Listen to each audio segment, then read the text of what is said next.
Hey guys, Mike here with EBR. Now, I've had the opportunity to review a few Heybikes over the years, but they've always been rear hub motors. Well, Heybike is back and they've come to the market with a new fat tire mid-drive e-bike. This one with a whopping 105 Newton meters of torque, promising 60 miles of range. And get this, it's pricing at just $14.99. Yeah, in today's 2025 market. So you've probably got questions. Does it work good? How does all that translate to real world usage? I'm going to answer all those questions and more, plus share one really interesting quirk that this bike does have. So stick around and let's jump into the review of the Heybike Alpha.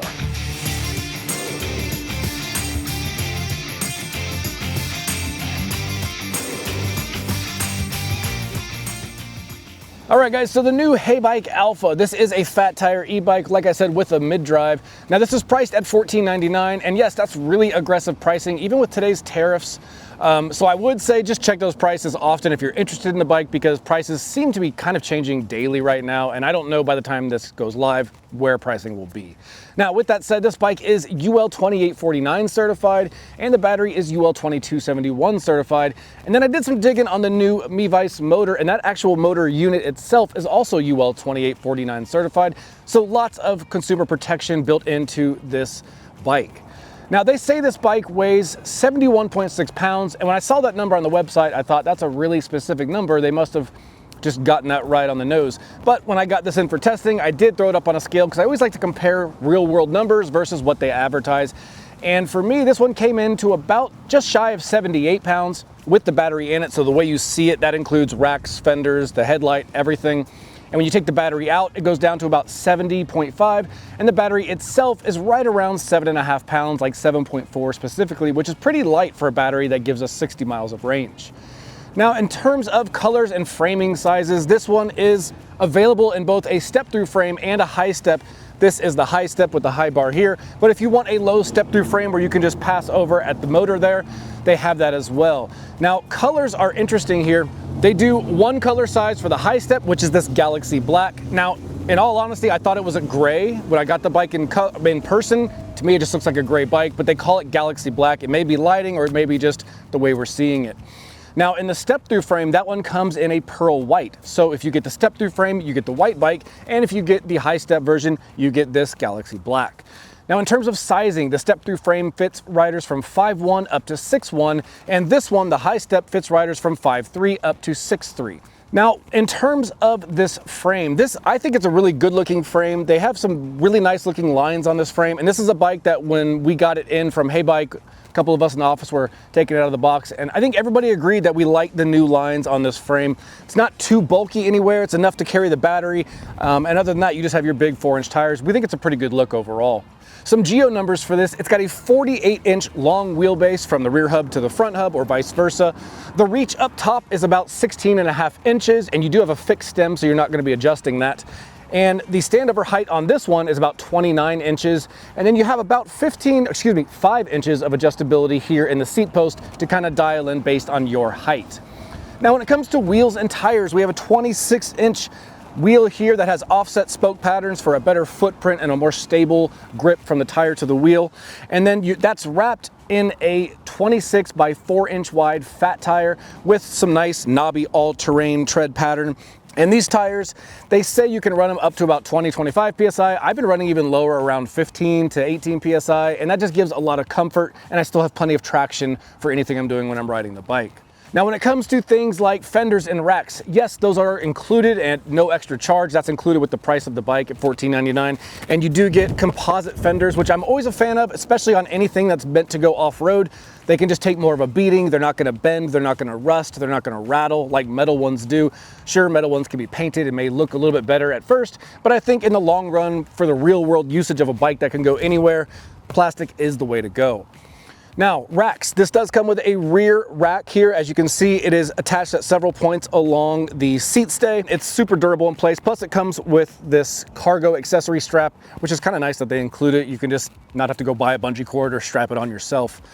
Now, normally we see a max payload stamped on these racks. This one did not have it. And so I reached out to the company and they said, just keep in mind the whole max payload of the bike for all the cargo and the rider is 400 pounds.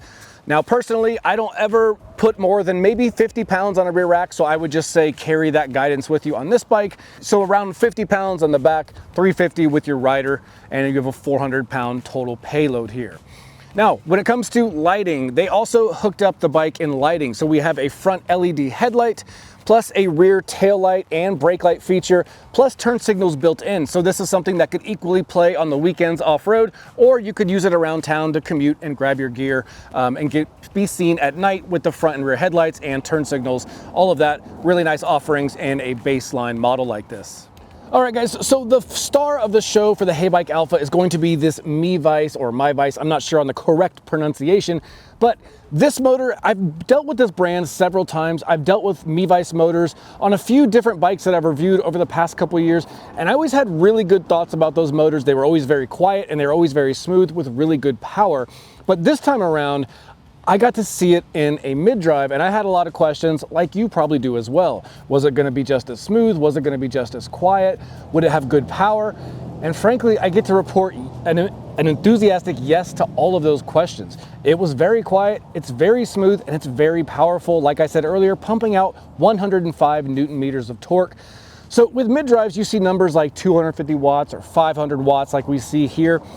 And people think, well, it's not as big as a 1,000-watt rear hub motor. And it's true numbers-wise, but power delivery, what you equate that to and what you feel on the road with mid-drives, it's generally a lot more than whatever nominal number you see. So it says 500 here, but it really does feel like it has a lot more muscle than that. And largely, I think that's due to, one, a mid-drive in general, but two, having 105 Newton meters of torque. It's just a bike that's really smooth, really powerful, and kind of really enjoyable just to ride around. Now, this does have a torque sensor, and torque sensors always complement a mid-drive, or should I say mid-drives always complement torque sensors. However you want to look at that, just know that they interact really well, and it's a very smooth pedaling process. Now, in terms of power delivery, in riding modes, you have pedal assistance, just like you'd expect, and a throttle. The pedal assist goes from levels 1 to 5, each one getting a little bit more powerful along the way. And then the throttle is capped at 20 miles an hour. But do you remember in the intro when I said there's one weird quirk about this bike? That's gonna be that throttle. So the throttle's there, it works, and it does move the bike when you twist the throttle. So there's no crazy surprises. It's just the execution. So when you have a mid-drive bike, all the power is being originated from right here, which means the power transfer, how that power gets equated to this rear wheel, is basically through the chain. So the chain's gonna feel a lot of torque all the time, a lot of pressure all the time. And what they've done is they opted to not let the throttle be used from a dead stop. So I think that's a really good idea, because the easy answer for the rider is just to throttle off from a stop and you're good to go.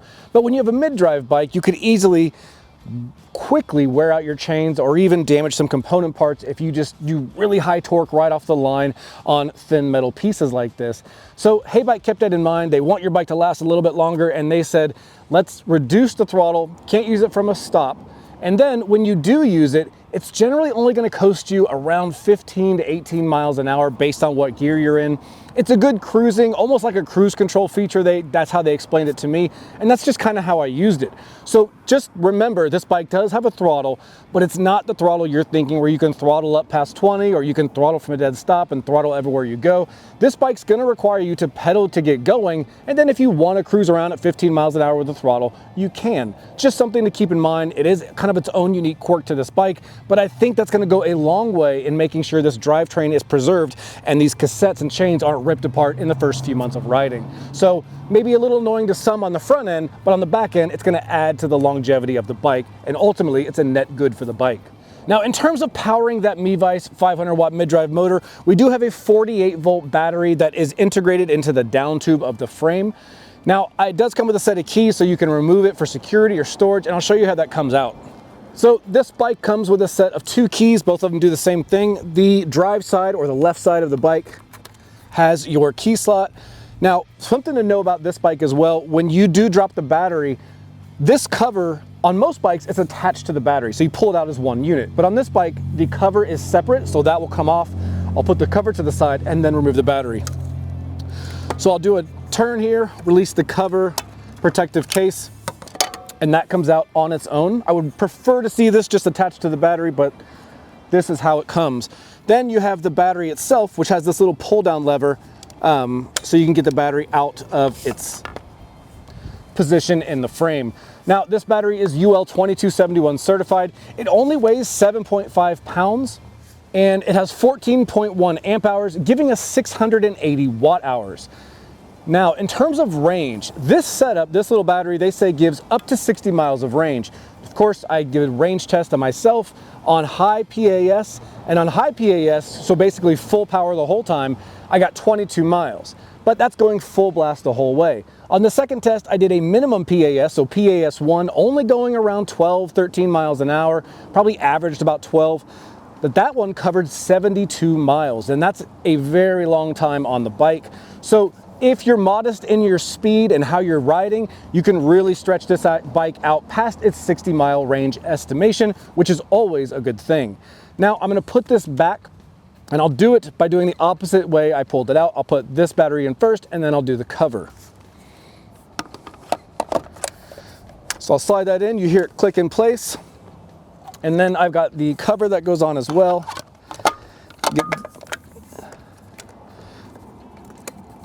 All right, so that puts it back. Like I said, this battery cover is separate. I'd like to see it attached, but it's really not that big of a deal in the moment. Other than that, this battery and the bike itself has a 2-year warranty, and between the motor and the battery, it's really a good combo on the Heybike Alpha. All right, so let's talk components and specs on the Heybike Alpha. So starting right here with the drivetrain, we have a Shimano Altus setup with an 8-speed gearing. So we have an 11 to 32 cassette here, and we have a 42-tooth chainring up front. Now the chainring has a one-sided chain guard here right around the chainring itself, and then we have 170 millimeter alloy cranks that are mounted to the chainring and these pedals, which are flat alloy pedals that have traction studs and some reflectors for visibility. Now, in terms of braking, this bike has hydraulic disc brakes, which is always a good thing. And the braking system is an unbranded hydraulic disc brake set with 2 piston calipers and 180 millimeter rotors. On my rides, and you'll see here in a second when we go on a ride together, that the braking is sufficient for this bike. I never had any issues or concerns about stopping power. But I always say to brands, when you have a bike that's pushing 80 pounds and 400 pounds of max payload, maybe consider a 4-piston caliper or just a beefier braking setup. But the way it sits right now, it's perfectly sufficient on this bike. Now, in terms of the saddle, this is the Heybike unbranded, or their in-house saddle. It's a comfort saddle. It's plenty wide, plenty cushy, and has a micro adjuster here on the bottom of it.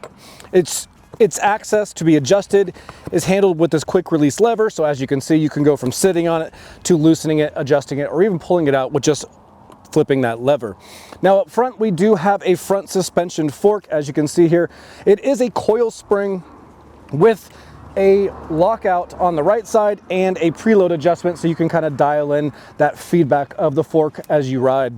Now, in terms of the cockpit area, up front, we have all of our cables coming off of our controls, and they are routed into the frame where they go to their final destination. It's a little bit jumbled up here, but not something that a couple cable management ties can take care of on your own. Here in the center, we have the Heybike display, which we'll go over in just a moment. On both ends of this alloy bar, which has a 31.8 millimeter bite to it, we have these, I'm gonna call them proprietary grips because I've not seen grips like this before. On one hand, they're durable. They're almost like a very dense, hard plastic rubber feel. They have a good tactile feeling to them, but there's not a lot of raised textured surface. So while it does feel tactile and a little bit grippy, I do think when you start sweating, these could get a little slippery. They just feel a little bit too slippery. They feel fine when you're riding on relaxed days, but I think if you went adventuring and it was a hot day, you would definitely get some slippage on these grips. Now, on both ends, we have our alloy brake levers for the hydraulic disc brakes. On the right side, we have our Shimano index shifter, trigger shifter, with an 8-speed window to let you know what gear you're in. Over on this left side, we have the PAS control buttons that monitor and control everything on the display. And so now let's take a closer look at the display and Heybike's companion app that goes with it. All right, so this is the home screen on the Heybike Alpha's display. As you can see, it's a nice LCD full color display, and even out here in this direct sunlight, it's got some good visibility that can be seen on camera. Now over on the left, like I said, these are going to be all your control buttons, but we'll focus on the display right now. So up in the top left corner, we have a battery bar and a 5-bar meter. It's at 75% because the second measurement there is going to also be for the battery meter, but it's in a numerical percentage. Now, I will say, if you notice here, it says 75% with 4 bars. Everything seems all good. This dynamically measures battery levels remaining. So if we were to get on right now and I was to just go full speed, this would drop down to like 40%. But then as I slowed down and stopped pedaling so much, it would jump right back up to 75. So it's kind of measuring battery drain in real time. And I do find that to be just a little bit annoying because I'm constantly thinking I'm running out of more battery than I really am.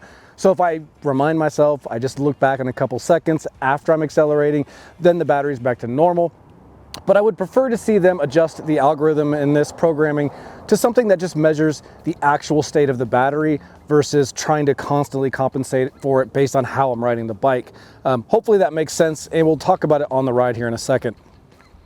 Now here in the center, we have the speed in miles per hour, and below that is the odometer. You can see it's about 130 miles on it, and below that, PAS levels. And as I hit the PAS controls, you can see those change.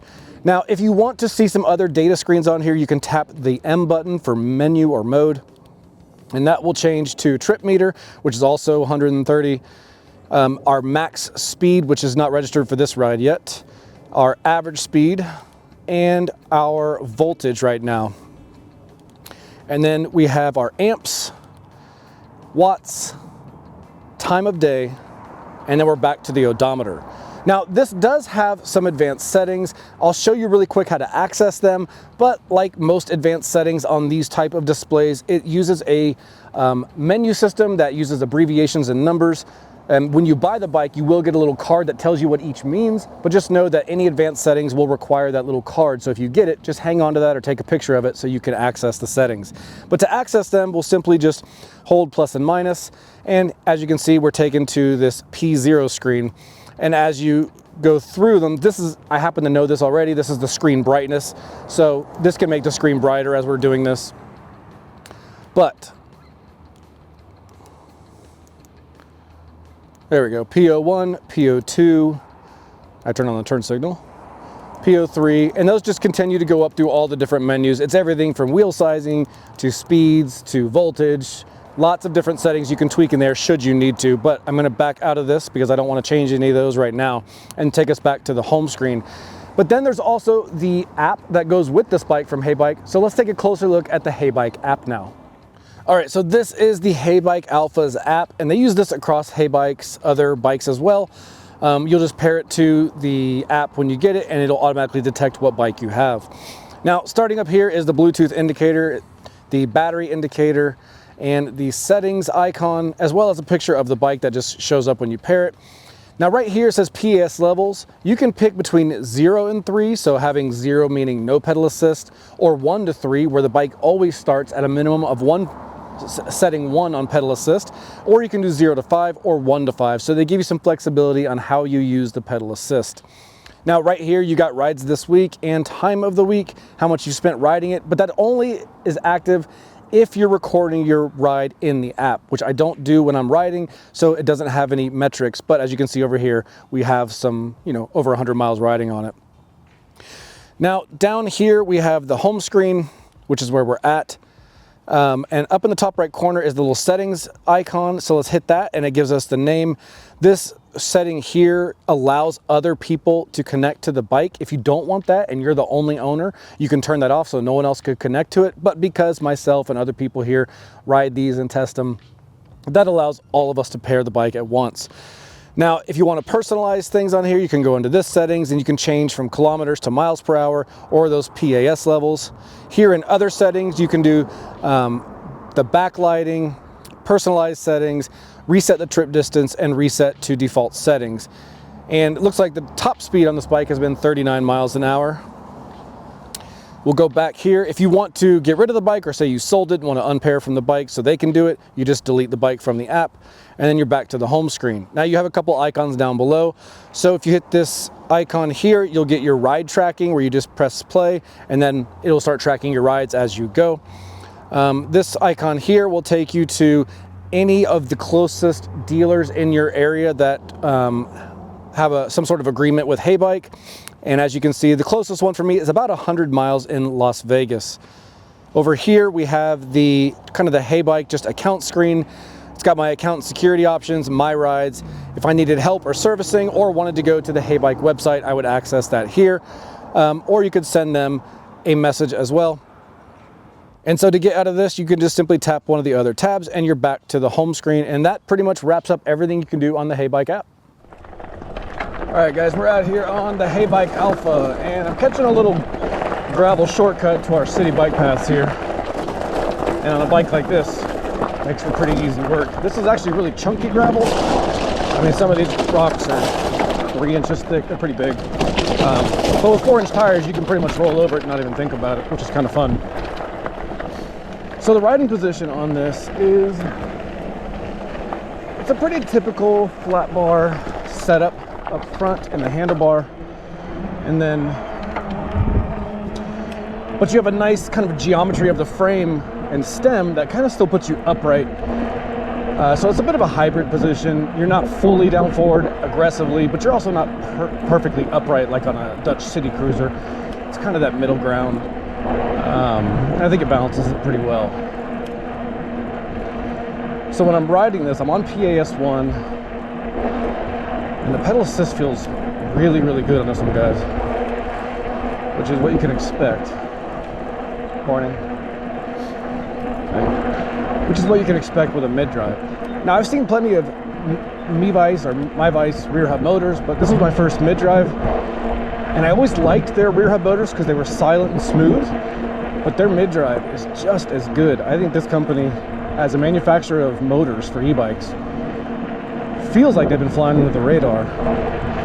I'd like to see more brands in this direct-to-consumer e-bike market start working with MIVICE or MIVICE, because they just continue to put out good motors. So this is PAS1. I'm barely using any effort, and I can just cruise right around 15. It says 15.5 on the speedometer, but then my app speedometer says 13 miles an hour, so I'm not really sure. Yeah, there's about a mile and a half hour, a mile and a half, 1.5 miles per hour difference between the two displays, so we'll just have to kind of cut the difference in the middle there and say it's around 15 miles an hour. But if I turn it off, how hard is it to pedal this bad boy? Because it's, you know, 75 pounds. So the pedal assist is off. I'm in 6th gear. I'm using a little bit more effort, but it's pretty easy to pedal, to be honest. But if I kick on the pedal assist, that makes it a little bit easier. And we've got 5 levels. The real test for some of these motors is how they do on hills. So we'll go find some hills here in a second. But as far as just natural feel, ease of pedaling, not feeling like I have a motor, it doesn't feel like there's a motor. It just feels like your legs are stronger, which is a really cool feeling. And it's always indicative of just a solid motor.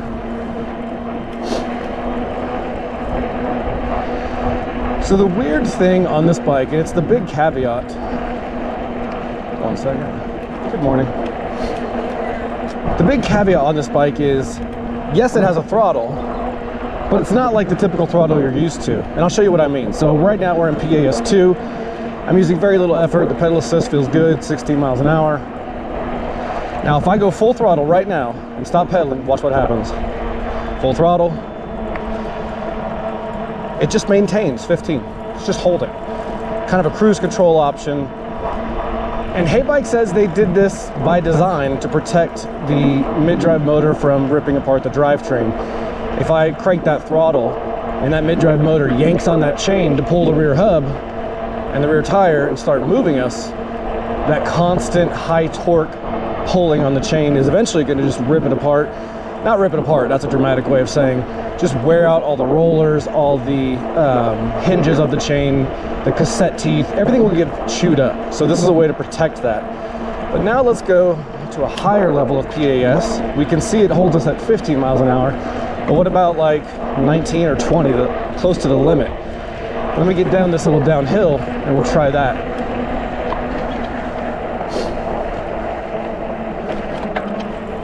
Actually, before we try that, let's try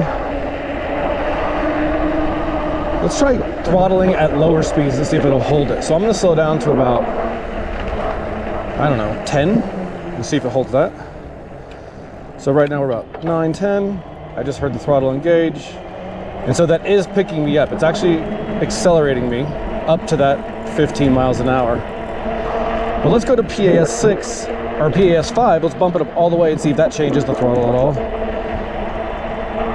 So no, I'm at PAS5 and we're still just cruising mid 15 miles an hour. So just keep in mind, the throttle on this bike is like, I want to take a break from pedaling. I want to cruise at 15 miles an hour. And I understand I'm not going to be doing it from a stop, so I can protect the drivetrain. Just remember, this throttle is more of a take a break, cruise at 15 mile an hour option. The bike was not meant to be a full-time throttler. Now another thing I don't know if you can see on this display is it says right now 54% battery. Now it says 70% battery. As I'm pedaling, it might change. Yeah, now 57%. So what happens is, on your left, it appears it's reading battery levels dynamically based on how I'm pedaling, and it's kind of estimating and compensating with that battery percentage remaining. Now the battery bar doesn't do it, but the numerical numbers do it. So it's just kind of something to keep in mind. And if you really want to know where your battery level's at, just stop pedaling, stop throttling, let it settle, and you can see it settles back at 70%. But when I start pedaling, you'll watch it drop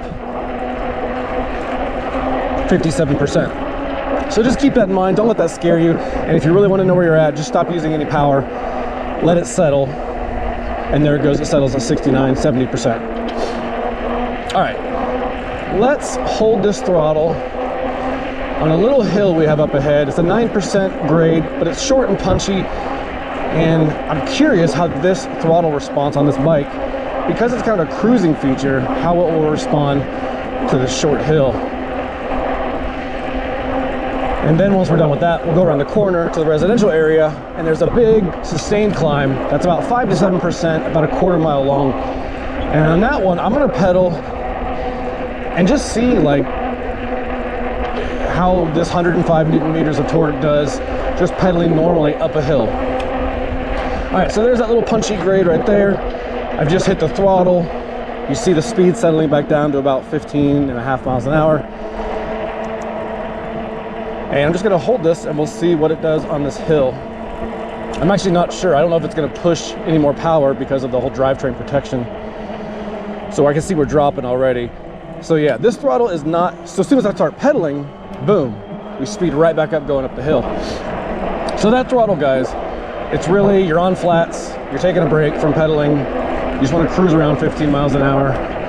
It's really important to stress that because I think people buy this with the expectation of a typical e-bike throttle, and it's not gonna be that, but I think it's for good reason. And the flip side of that is, on your left, you get a really nice mid-drive motor at a pretty unbeatable price right now. In this tariff-heavy market, $1,500 or $1,600, whatever this bike is at, I can't remember off the top of my head, for this mid-drive motor with 105 Newton meters, I mean, it's pretty flipping awesome. So let's go up this hill. We'll just pedal up it. Morning. So I can hear a little bit of the motor doing work, but it's not loud. The tires make just as much noise, the 4-inch tires.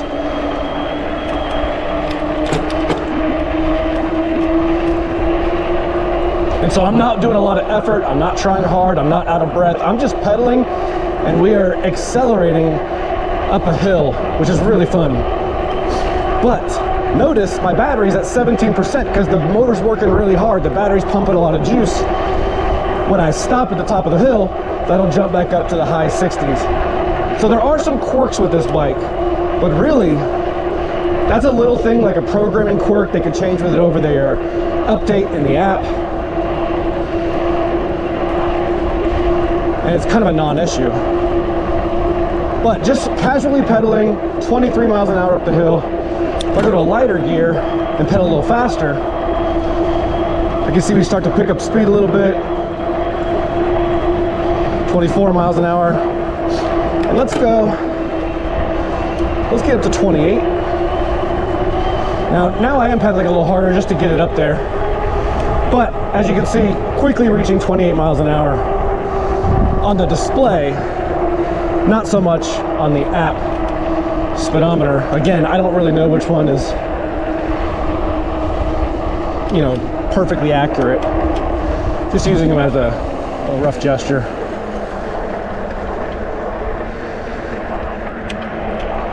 So one other feature about this bike that I think a lot of people will appreciate is all the commuter perks. So we've got front and rear fenders, keep water off of you on wet roads, going through puddles doesn't put a big strip up your back. But then headlights and taillights. And then right here, the turn signal feature. So you can see the indicator right there on the display. Hit that right there.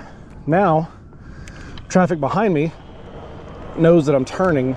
And so if you're commuting or doing anything like that, that's where that stuff is really nice. Now, if you notice when I shift, because this is a mid-drive and the chain is kind of directly driving off of that mid-drive, when I shift, I try to just stop pedaling for a second just to give that drivetrain not to be shifting under load, under a heavy torque load. So like right now I'd be pedaling. If I want to shift, I'll just stop for a second, hit the button, and then slowly bring it over.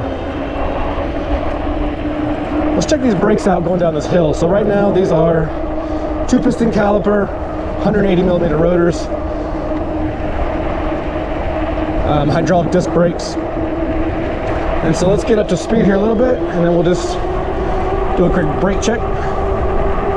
So I'm somewhere between 24 and 26 miles an hour. 3, 2, 1. Really nice stopping power. I had a lot of control there, so that felt really good. Something to keep in mind, so the turn signal is still on. It's a good reminder to remind you guys that when you have these turn signals that you control through a display pad, control pad, it's not like your car where when you stop turning or when you come out of that turn, it kicks off automatically. These you have to manually turn off, otherwise you'll just be riding around with your turn signal on, like I just was. So don't be like me, turn off your turn signals. All in all, guys, I have been critical of Heybike in the past, but this bike is surprisingly a big step up for them as a company. And really, I think it's a big kind of shot across the bow to other e-bike brands who are kind of chasing that next mid-drive move. A lot of companies are looking for their first big step into mid-drives. And I think this MIVICE mid-drive motor brings a lot to the table. And I can only guess at a really good price, because this bike being $1,500 with all of its features and this mid-drive, it's just a really interesting setup. It makes me like raise an eyebrow and think like, man, where's this e-bike industry headed? Because if we're getting good mid-drives like this at $1,500, who knows what's going to be coming down the road. Morning. So let's go back and look at this from kind of a mechanic's perspective, an owner's perspective, for things you should know about the build quality, about maintenance things, and then we'll wrap this up and get us out of here. All right, so let's take a look at the Heybike Alpha through the lens of more ownership and maintenance perspective, things like that. So I'm gonna start off with some things I don't like. I'll go into some things I do like. But first, I want to say thank you to Feedback Sports. They've provided us with a few of their Pro HD aluminum racks. These fold up quickly. They're lightweight because they're aluminum, but most importantly, they're a really beefy design that allow these to be stable with even big, heavy e-bikes on them. And I think that's a really solid option if you do any of your home maintenance, because I have a cheap stand at home that I bought offline. And while it may be cheap, it performs cheaply and it just tips easily. So this nice solid base stand is just really nice to work with. I enjoy doing it here at work more than I do at home. But with that said, I'll put a link in the description to Feedback Sports if you want to check out their stuff. They also have toolkits, so I'll leave that down below for you guys to check out. With all of that said, let me just kick off with what I like about the Heybike Alpha. So you guys know at this point, I'm always going to give a nod to plastic fenders. They can just take a beating, they don't rust, they're lighter, they're cheaper, and in my opinion, they're just better for a bike that can go off-road. Metal ones look good painted, but they tend to rust, rattle, bend, things like that over time. So I'm always a fan of plastic fenders. Another thing I like on here is the way they designed this frame. So Heybike has been growing over the years and making minor improvements with every bike that they do. And this one I thought was really solid. Why? Because it's a fat tire bike, but it doesn't have tons of excess frame material. It's not bloated where it doesn't need to be, and I think that helped with the overall weight of the bike and the overall appearance of the bike. It's a little bit lighter than other fat tires that we have, and even with the reduced frame material, we didn't lose any rigidity or firmness in the frame. There's no flex or wobble when you ride, so it was just really, really well done frame, just a sign of good engineering and planning on their end. Another part of that, which is a nod to them, is they added a second piece of protective metal frame material that goes around the entire mid-drive unit. Protecting the bottom half of that mid-drive unit is really a smart decision, because if you high center over a rock or a boulder, or you come down off something and this takes a big impact from something hard, it could damage a unit on the motor unit on here, and that's the most expensive piece of the bike. So that's a piece you want to keep protected, and they've done so here with the design. Should you want to remove this protective cover to do some maintenance or look into the motor if you need to, you can always do so, but the fact that it's there to protect it is always a good thing. All right, so let me talk about some things that I would improve on this bike. One thing is, this is kind of a small fry, but it drove me a little bit wild. So Heybike put these stickers on the rims. I think when it's brand new out of the box and you're riding down the road, gives it a nice fun look as those spin around and give a cool accent to the tires. But the reality is, guys, stickers on wheels that are gonna take on dirt and dust and rain and road slush, things like that, these stickers will not last, I would assume. And I would think there was just kind of an unnecessary accent that is ultimately just gonna end up getting pulled off because it's gonna start peeling away over time. The other thing on here that I think is worth mentioning, that I brought up in the review part already, but these grips, from even an ownership standpoint, I just wouldn't want to deal with them. Not only are they slippery in general, but they're not lock-on grips, and if you replace these, you're gonna have to figure out a kind that still has the twist throttle. So I would just rather see on the next iteration of this bike, they go with a more traditional lock-on style grip with a better feel, at least a more tactile feel that does better even when your hands start to sweat. Other than that, everything on the bike is pretty easy to access. The components are straightforward. Oh, one more thing I wanted to give a shout out to that I like about this. So the throttle on here, while it is limited from a stop, you can't use it from a stop, and when you're riding, it's kind of a cruise control feature, not a full-on like moto throttle. That is a really good thing for you guys. It might be limiting or frustrating to some of you who want to rely on throttle, but that feature they've programmed in here is going to really save this entire drivetrain. The chain, the cassette gears, the derailleur, the chainring, all these parts, if you just were to rip on throttle with a mid-drive motor and everything just get cranked high torque through this drivetrain, it would just shred it to pieces over time, if not a short time. So the fact that they did that is just, it's gonna help you guys in the long run, so you don't have to think about it. The programming's already done for you, and on a mid-drive, this was a really solid choice. But all in all, that wraps up my thoughts, the good, bad, and the ugly on the Heybike Alpha. All right, guys, so there you have it, the new Heybike Alpha. I think they did a really good job with this bike. I love this new MIVICE or MIVICE 500 watt mid-drive motor. It's been pretty consistent from this company. They just put out really good motors, and it stands out. This is my first time getting to test a MIVICE or MIVICE motor in a mid-drive format on a bike, and I think it performed really, really well. I was really happy with this bike all in all. There are some things that not everyone's going to love, things like the throttle, kind of limited to 15 miles an hour or 15 to 20, and it doesn't allow you to go from a dead stop. It's just more of a cruising throttle to be used intermittently, not a full-time throttle, where some people do like full-time throttle, so that's something to keep in mind if that's what you are looking for. Now, also the grips up top, they feel good on when you first start using them, but they do get a little slippery as you start riding more, or if your hands get sweaty, they get a little less grippy. But other than that, the bike does really well. It shines in areas, in a lot of different areas, things like commuting around town, picking up groceries. You can do a lot of little things in this, but you could also on the weekend take it with you camping and go explore and have a little fun. Plus with that mid-drive motor, everything just feels really good when you're riding the bike.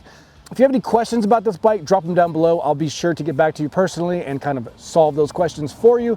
And until the next review comes out, consider liking and subscribing, and I'll see you guys out on the trail.